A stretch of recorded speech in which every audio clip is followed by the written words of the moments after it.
4 years ago, we prepared a building site with a retaining wall for future expansion.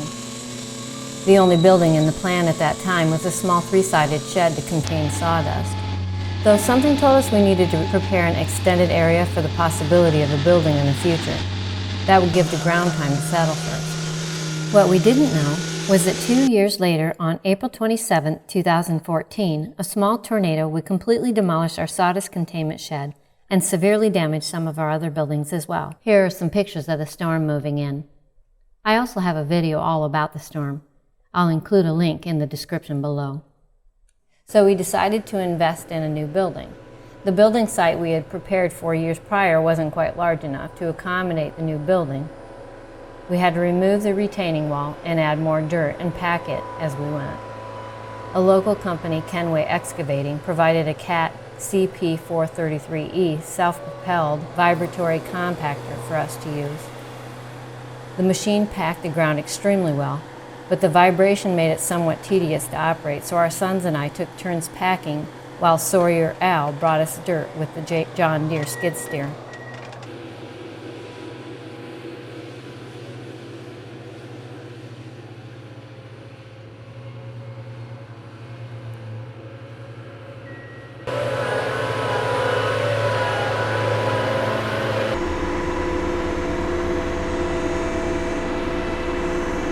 The John Deere and Cat made swell companions.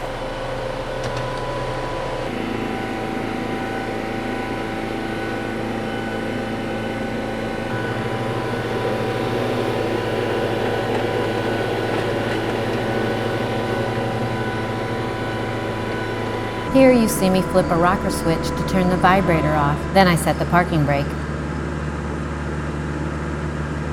And finally idle the machine down with the flip of another switch. The packer is packing a 10-foot strip behind the building. The area where the skid loader is filling is the slope to adjust the grade beyond the 10-foot strip.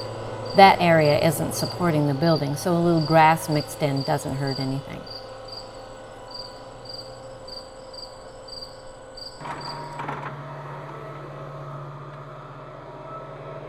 Seeing our building arrive was exciting. Even though it wasn't together yet, we knew it wouldn't be long now. This semi-truck and trailer is not your ordinary rig. The tractor unhooks from the trailer and becomes a forklift. Now, isn't that a handy conversion? I like it.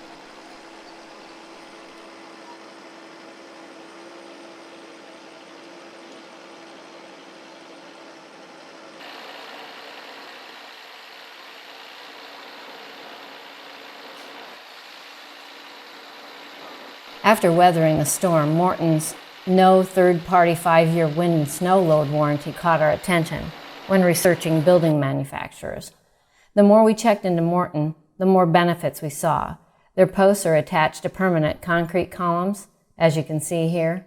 They have a steel foot for vertical adjustment, and then they set them in high-quality concrete.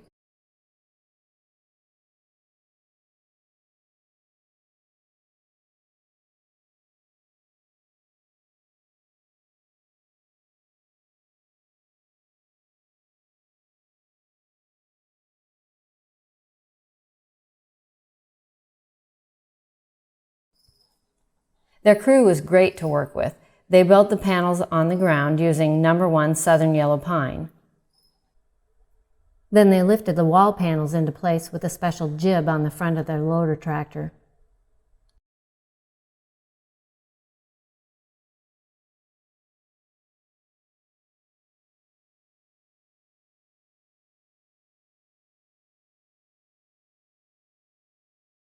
Even though most of the Morton Crew building is in time-lapse photos, I did manage to sneak a few short video clips of them working.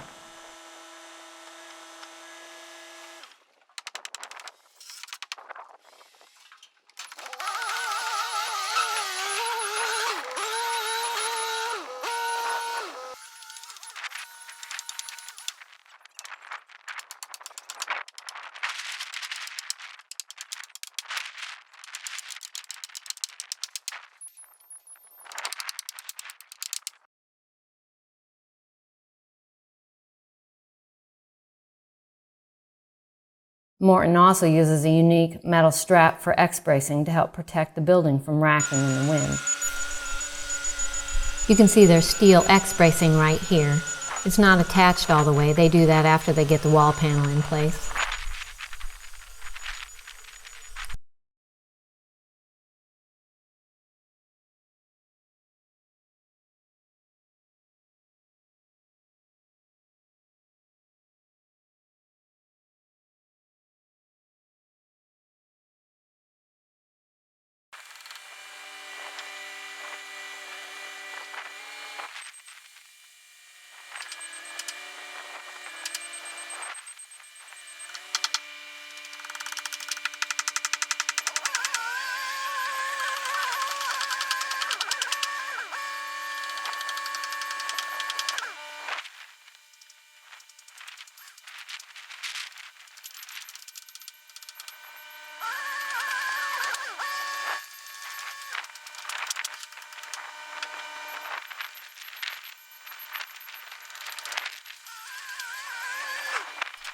This video is a compilation of nearly 30 separate videos, each with up to 3 hours of record time.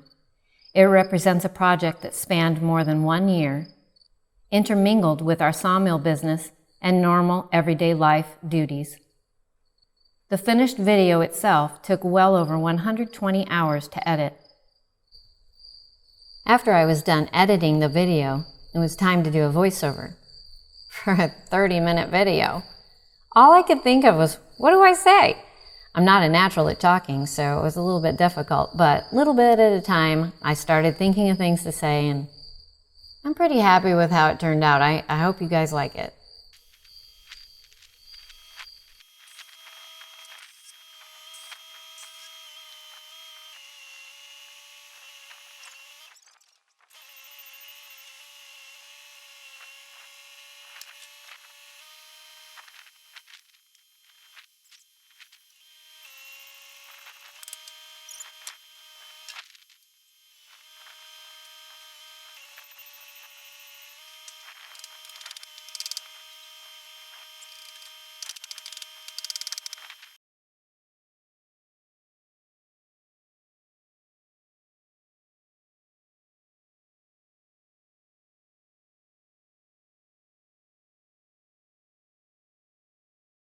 The farmer that mows our hay happened to be by that week while they were working. He's done raking now. He's going to go get his baler.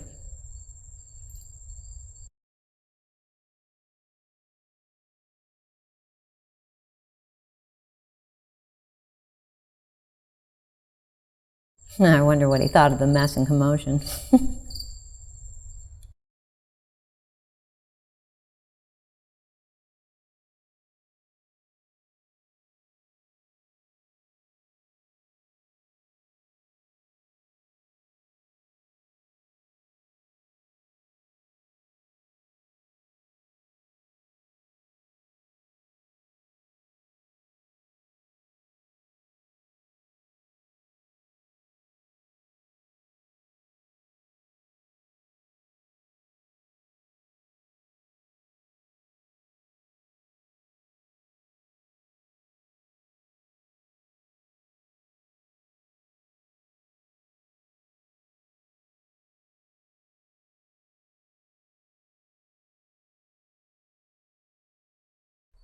They're installing the eyebrow right there. You can't see it real well, but that's one of my favorite parts of the whole building. I think it makes it look really sharp.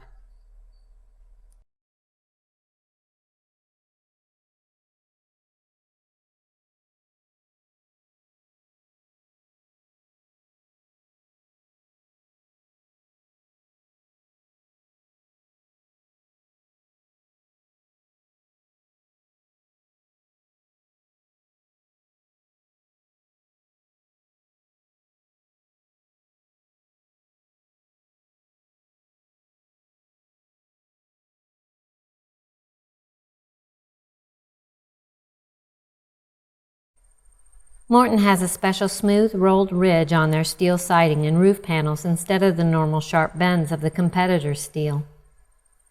Past experience proved to us that those sharp bends rust after a few years. Morton also has a good warranty on their paint. Those two things were huge on helping us to decide to go with Morton.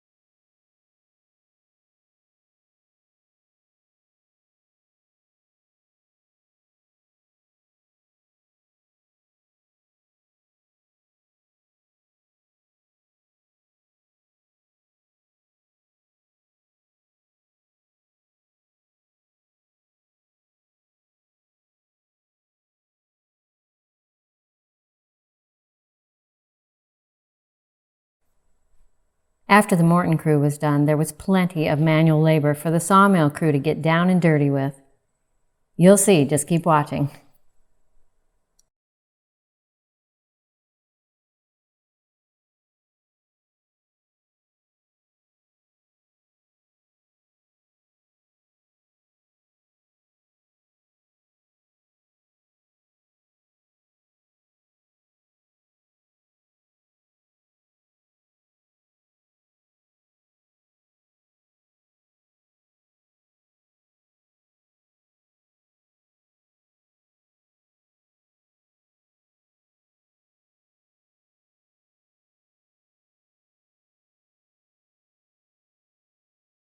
When the Morton crew was done with their part, it was our turn to get busy. Digging trenches for the door footers was the first on the long list of things to do. 2 out of 3 trenches were dug this day to get ready for the first half of the interior floor.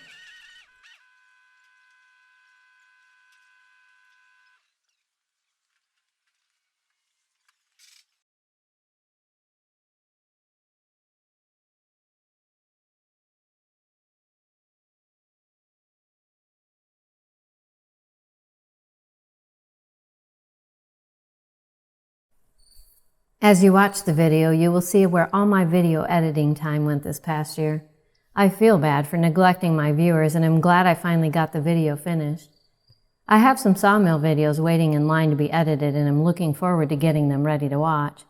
Thankfully, none of them will be as long as or time-consuming as this one. This video was fun to work on, but I just kept thinking, I gotta hurry and get it done. But it's done now, and I'm glad, and now I can move on.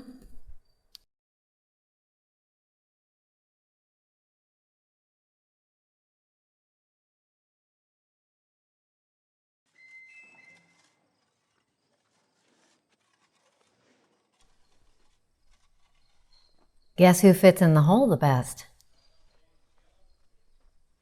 Little old me. I didn't mind at first, but by the time I got done, I was ready to get out.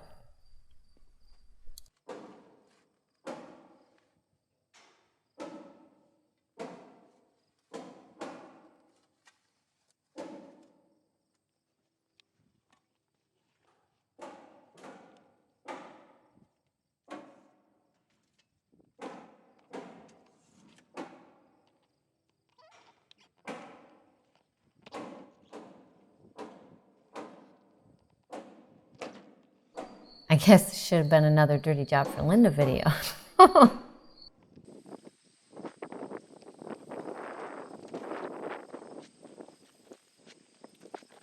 I'm pretty happy with our big pile of dirt. This was the final of 53 years in business for Merta Concrete Construction.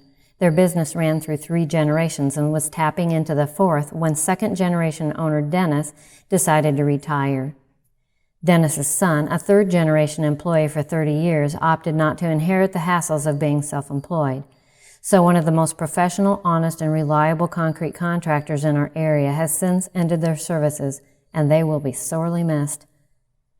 We were fortunate to have advance warning of their pending conclusion, and therefore decided to complete all the interior as well as exterior concrete before their dissolution.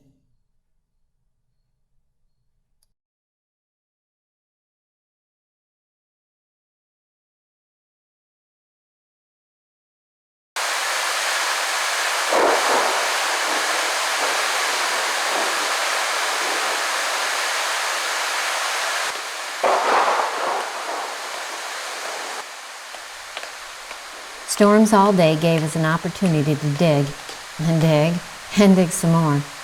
The Caterpillar packer had packed the ground so hard we had a tough time digging shallow trenches for the electrical conduit that would eventually be under the concrete.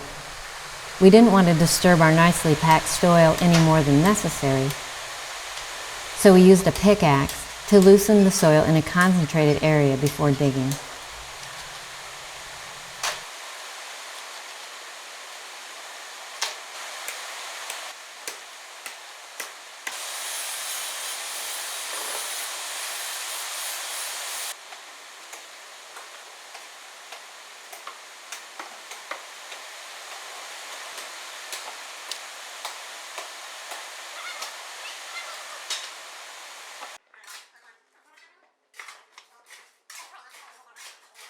With the conduit buried underground, it was time to add 1-inch minus crushed limestone to the perfect elevation. And there was a huge area to cover. Of course, we called in our trusted concrete professionals for assistance, or rather, we assisted them.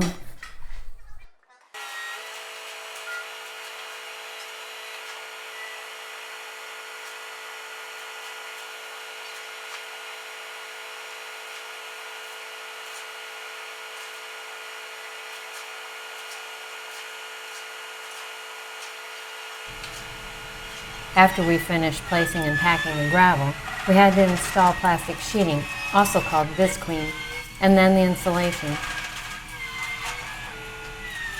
This half of the building was prepared to be heated with radiant floor heat. Robbie Hardware supplied one of their experts to help us get started, and then we took over. Here is the PEX tubing, wire tied to the wire mesh under the rebar. The plywood pathways are for transporting concrete by wheelbarrow to unreachable areas.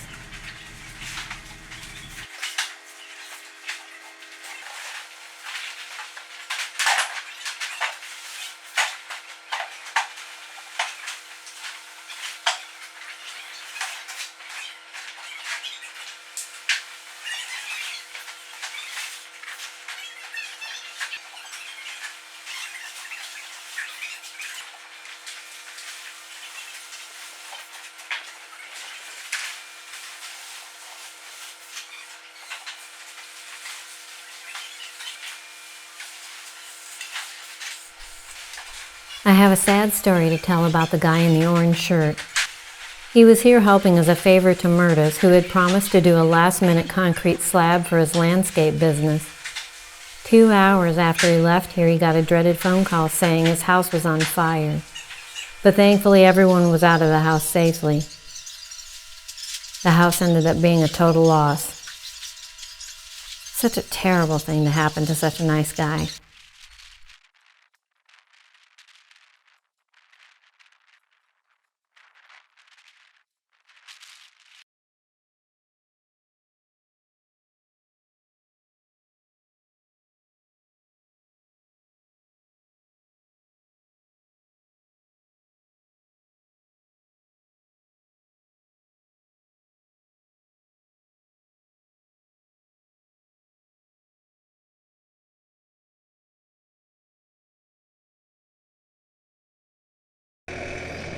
Here are a couple of minutes of real time for you viewers who do not like fast motion.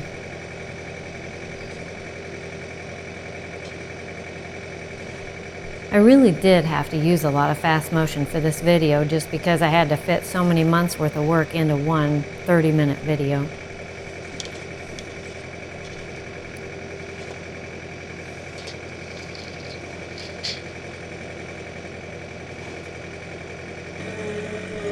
Right here we're moving the string line that helps us keep the gravel level.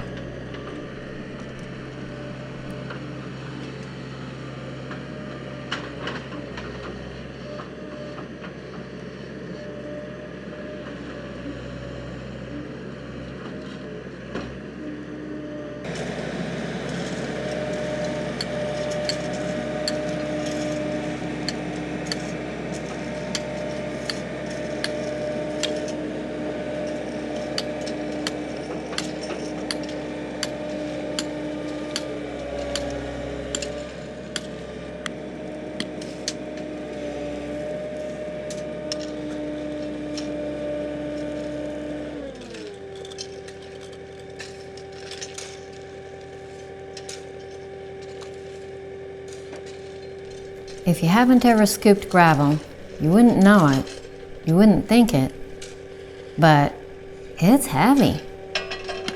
I don't know how much it weighs per shovelful. I should weigh it. Anyway, it's heavy. It tires you out after a while. 20 pounds. It doesn't sound like much, but that's quite a bit. It's like 2.5 gallons of milk on the end of your shovel. Over and over and over again. Yeah, that'd wear a guy out. Or a gal.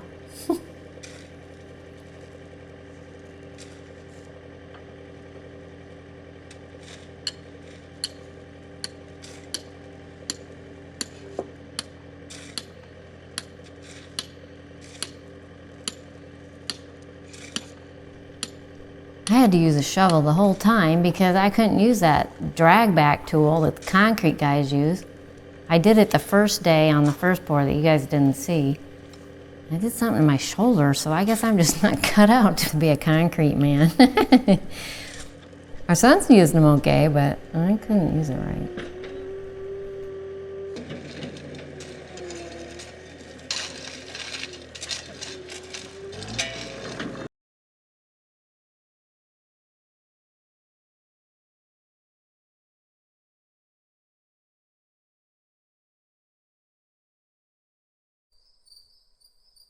The building has an office for me to do the paperwork and accounting necessary for running our business.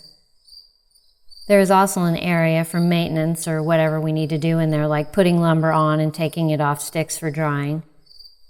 We've been using it quite a bit for that type of stuff already, even though the building's not completely done. But I'm sure we'll be fine-tuning things for quite a while into the future anyway.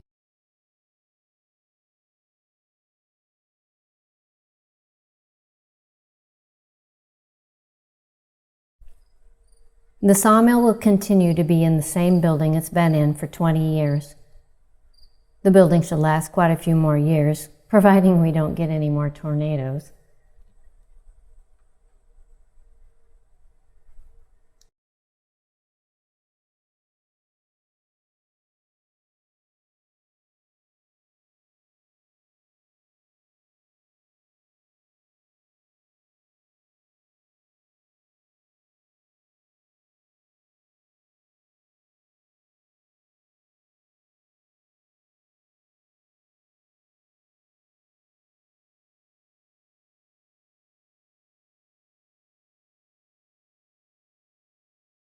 The last big industrial job for Merta Concrete. Second generation father finishing the joint edge, and third generation son floating the surface. 94 and 5/16. Now it was time to get busy inside before cold weather set in.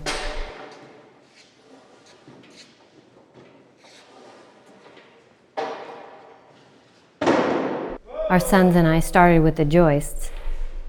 Then we hired Wood-Mizer Construction, a reliable family of professional carpenters, to build a wall separating the heated from non-heated sides. They also installed the ceiling and sprayed closed-cell foam insulation on the walls and ceiling.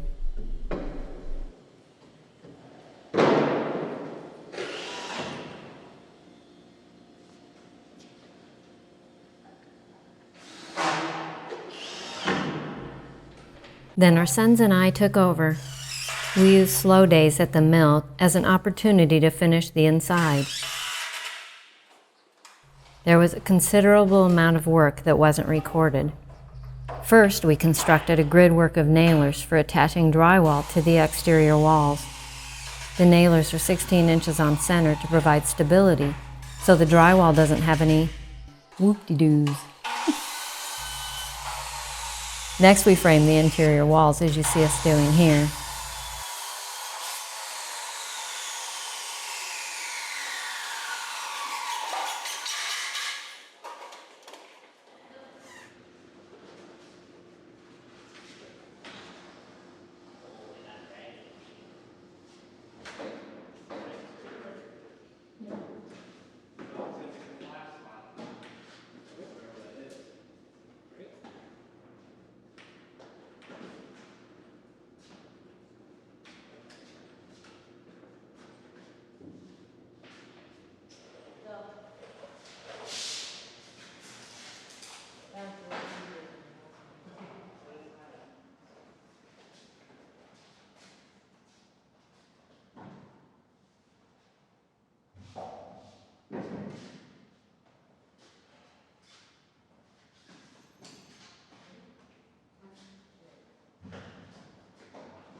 What can I say?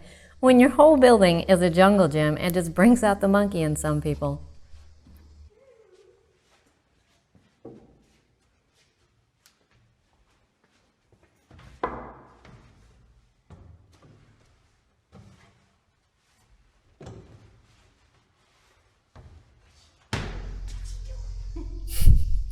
I think our dog was a little upset to have me so very far away. After we raised the walls into place, we installed the electrical outlet boxes, ran the wires and all that stuff. Then we placed fiberglass insulation in the walls and hung the drywall.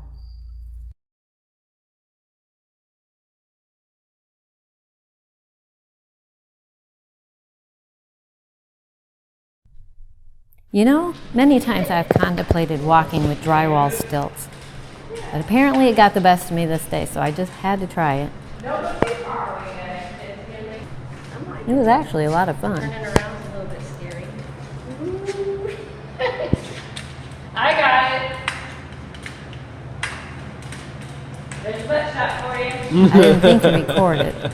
Fortunately, our son whipped out his cell phone and caught the excitement and progress. Our oldest son is a professional drywall finisher and came from out of state to help us finish the drywall.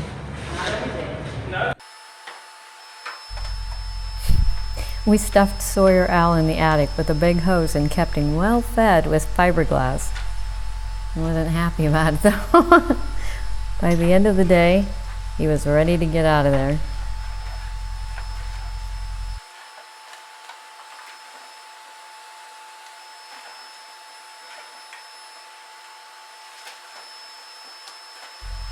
You see us here pre-loosening the bales to make it fluffier in the attic. But it was actually slower than just breaking the bale into 3 or 4 sections at a time and a lot more labor intensive. So that's what we ended up doing toward the end.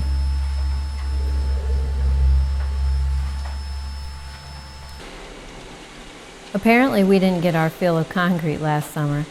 Merta's finished their career last year, so now we're on our own. It's time for us to put into practice what we have learned from them for the past several years.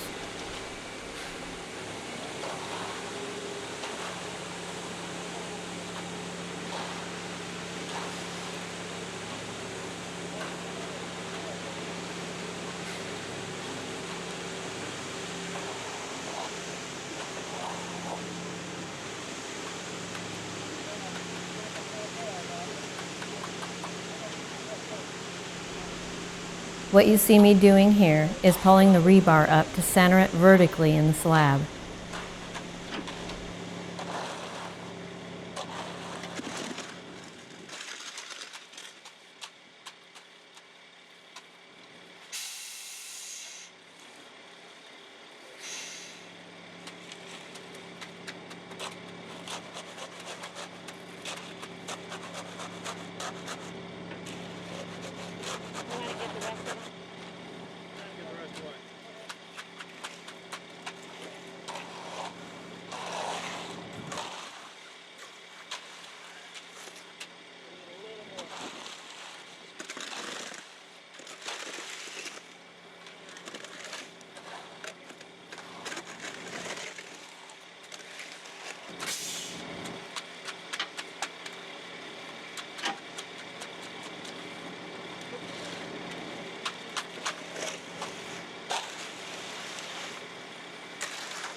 I think we did an all right job. Not quite as nice as Merta's, but we're happy with it.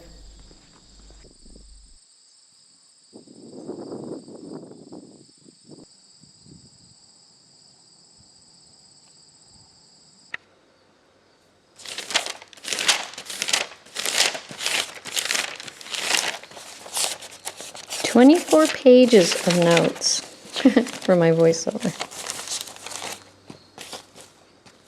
That's not including the little small pieces of scrap paper. Our Morton representative wanted a picture of us standing in front of the building when it was complete. I thought some of you might enjoy the pictures, so here we are. That's about all, folks. Hope you enjoyed the video.